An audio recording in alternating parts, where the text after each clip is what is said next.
Ẹ káàbọ̀ padà sórí ètò wa Èjì Òwúrọ̀. Mo sọ pé ọ̀rọ̀ Nàìjíríà òun náà la fẹ́ gbé yẹ̀wò. Kí ni àwọn ọ̀dọ́ wa tó jẹ́ pé wọ́n wà lóko NYSC báyìí tán bá jáde ṣáwọn náà máa hack application ni. Tẹ́ bá dẹ̀ wo àwọn tó ń jáde yunifásitì nísìnyí tán bá ń wáṣẹ́ káàkiri èlò náà ń fún wọn 30,000, 40,000, 50,000 ní sálárì. Wọ́n bá tiẹ̀ kọ́ gbà fóṣù kan fóṣù méjì ń gbò báyá wọ́n tún máa jẹ wọ́n lówó ni. Àmọ́ kí ló yẹ káwọn ọmọ wa náà kí ló yẹ kí wọ́n máa rò pé àlọ́ yunifásitì ṣó di pé ká jáde ká máa wáṣẹ́ ni àbí ká ṣe nǹkan kan. Kí ni ipò tó yẹ kí ìjọba wà lórí ọ̀rọ̀ àwọn ọmọ yìí? Dẹ̀nà àwọn ọ̀tọ̀kùlú kí ló yẹ kí ipò wo ló yẹ káwọn gangan wà? Àwọn èèkàn láàrin ìlú tọ́lọ́run bá fún ní fọ̀ntán fún lé ìkànnà kí ló yẹ kí wọ́n máa ṣe?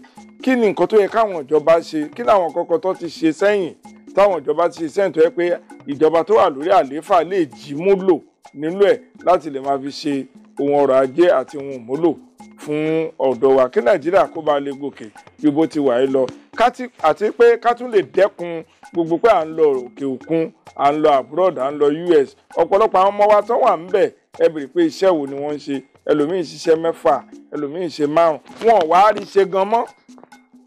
Ẹlòmíì ò ríṣẹ́ lọ́wọ́lọ́wọ́ báyìí. Àwọn náà ṣáà ń lọ òkè òkun. Mo ti lọ òkè òkun nígbà tí gbọ́ pé adé báyìí náà ti ń ṣe mọ́ wa wọ́n ní pé fún àkókò tá a fi wà yìí o àwọn ọmọ ìpá àwọn ò ní náwó kankan àwọn náà láà máa bọ́ wọn láwọn ọmọ táwọn fojú wò pé wọ́n wà lókè òkun wọ́n ní kúgbú owó.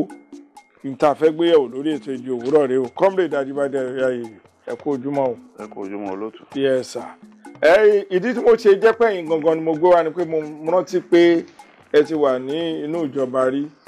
Ẹ dẹ̀ ti sọ̀rọ̀ nípa pé ìjọba ṣètò kan gbà kan pé bóyá wọ́n gba lóònù fún agriculture àbí nǹkan gbogbo yẹn náà wà mo ní ẹ̀yin ní ẹni tó yẹ kí n pè tájọ wo ọ̀rọ̀ yìí pé ẹ wá fèsì bíi méjì ẹ fèsì ti ìjọba ẹ tó fèsì ti aráàlú.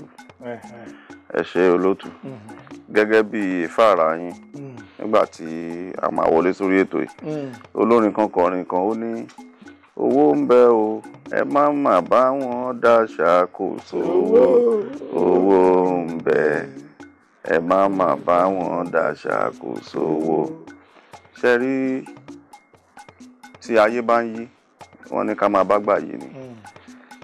Owó wà lórílẹ̀‐èdè lóòótọ́ owó gidi tí ìbá ṣe bẹ́ẹ̀ ni ẹnìkan ò ní máa kó 30-something billion. Àwọn aṣòfin wọn ní lọ ra mọ́tò 36 million naira. Ṣé ìlú tí ò sówó nìyẹn? Tẹ́ bá dé compound ẹlòmíì èèyàn kan lórí ní Nàìjíríà yìí ní mọ́tò 5, 6, 8 lẹ́yìn tí ò tiẹ̀ ṣòṣèlú tí ò ṣe nǹkan kan rárá mọ́tò tó wà nú ọgbà ẹ̀ lọ bí 8, 9. Ṣé ìlú tí ò sówó ni irú nǹkan bẹ́ẹ̀ ti ń ṣẹlẹ̀? Kò possible now. Ṣé rí màá kọ́ bẹ̀rẹ̀ látòrí China. Ẹ rí i pé technologically China ti develop gan. Wọ́n ti lọ síwájú gan. Ó dà pé àwọn náà fẹ́ẹ̀ dáhùn pé number 1 káàkiri àgbáyé báyìí. Lọ́jíìkì yẹn ti ẹ̀rí ṣe rí nínú flat kan nínú ìdílé kan wọ́n ti ní nǹkan tí wọ́n ń produce níbẹ̀ bóyá memory card ni o bóyá kí ẹ lè dé ìdílé kan ní China kí wọ́n má ní nǹkan tí wọ́n manufacture tí wọ́n kó wá táwọn àwọn rà lówó gègèrè. So tí a bá develop ara wa a máa bá wọn dá ṣàkóso owó náà ni. Láti lè mú ara wa láti lè build ara wa dàgbà a ní láti ní àfojúsùn gbogbo ẹ̀kọ́ níjọba ṣùgbọ́n ìtìjọba kó ń bẹ̀ òun ló pọ̀ jù. Bẹ́ẹ̀ ni.